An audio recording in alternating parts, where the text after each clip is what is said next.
doctor to make the assessment that is supposed to be made in this situation. And I think John Lewin did a pretty good job there of making him seem like a bit of a hired assassin here, someone just paid to come in and say what the defense wants him to say. So at the end of the day, do you think his testimony is going to hold weight with the judge? Oh, I told you it's a virtual lunch, Michael. Never, never in a million years.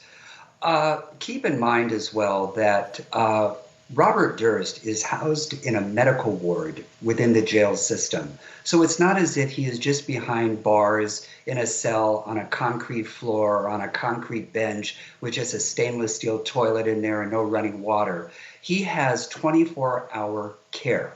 So what's the difference if he is at Cedars-Sinai Medical Center or Einstein Medical in New York or USC Medical Center? Doctor is a doctor is a doctor. They all took the Hippocratic Oath and they will all take care of the man. You know, as I'm watching the as we were watching the cross-examination there of the doctor, I'm thinking to myself, I'm saying, can you imagine what John Lewin would do to Robert Durst on the stand? I mean, it would just be impeachment after impeachment. He said so many things to so many different people. Whatever story he told, I'm sure John Lewin, who seems to have an encyclopedic knowledge of this case, would just impeach him left and right. I'm not sure he really would survive, Philip. Do you think he would survive the cross-examination by John Lewin? Oh, one of the tastiest dishes down here in Southern California, it's a Mexican food called machaca, and it's shredded beef with all kinds of seasoning. John Lewin would make machaca out of him, okay? In fact, the cross might actually kill him, to be frank. No question. But he is an entertaining defendant, and he is not as stupid as anybody thinks. And I say this all the time. He is the unsinkable Molly Brown, and he will outlive us all.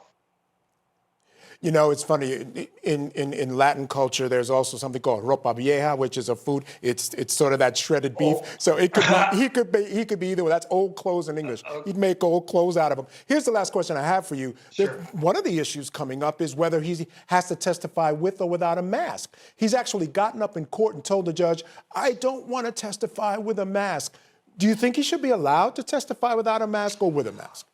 Listen, I'm in trial right now on a very serious case, and unfortunately, and even though I've made the objections that every witness who takes a stand take that mask off, the courts are obliged to follow CDC guidelines and orders from the presiding judge that we stay masked. Here in Southern California, in particular, in LA County, the virus, unfortunately, is raging again. You know, we've got this resurgence of the infection rate. So the courts are going the extra mile to protect the safety of jurors and, of course, the parties and the court staff. You know, that mask then could ultimately end up affecting his ability to charm this jury. That's probably what he's thinking. And it sounds like he's going to have to wear it anyway. All right, Philip, stand by. We're going to take a quick break right now. When we come back, we want to know what you think. Our talk back question.